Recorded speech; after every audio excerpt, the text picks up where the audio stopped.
हैदराबाद के सब registrar office में करोड़ों रुपए की लागत से मुतारिफ कराया गया ई सिस्टम अब तक फाल ना हो सका। प्रॉपर्टी रजिस्ट्रेशन लॉयर्स फोरम के सदर फहीम खान एडवोकेट की जेर सदारत हंगामी इजलास मुनक्किद हुआ, जिसमें प्रॉपर्टी रजिस्ट्रेशन से वाबस्ता वकला ने शिरकत की। इस मौके पर वकला का कहना था कि हुकूमत की जानिब से 12 अगस्त से प्रॉपर्टी रजिस्ट्रेशन का मैनुअल काम बंद करके ई सिस्टम मुतारिफ कराया गया है, लेकिन अब तक एक भी दस्तावेज की रजिस्ट्रेशन ना हो सकी। ई रजिस्ट्रेशन के नाम पर सिर्फ और सिर्फ ड्रामा है, सिर्फ एक धोखा दिया जा रहा है पब्लिक को।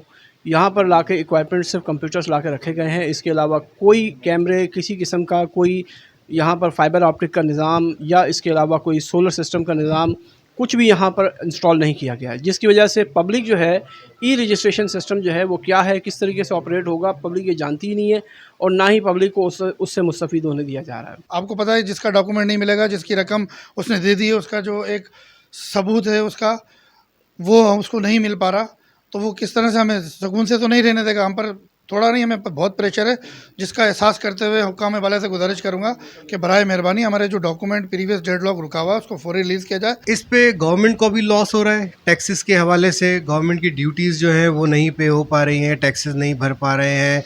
लोगों को भी काफ़ी मुश्किलात का सामना आ रहा है कि जिनके सौदे हुए हैं रियल एस्टेट के हवाले से, जिनको लेती देती करनी है अपनी पोजीशन की, वो परेशान है कि पेमेंट कैसे करें, रजिस्ट्री कैसे करवाएं। प्रॉपर्टी रजिस्ट्रेशन फोरम के ओहदेदारान ने मुतालबा किया है कि जब तक ई सिस्टम मुकम्मल तौर पर फाल नहीं किया जाता तब तक मैनुअल सिस्टम को ही चलने दिया जाए। रेहान गनी, पासबान न्यूज़, हैदराबाद।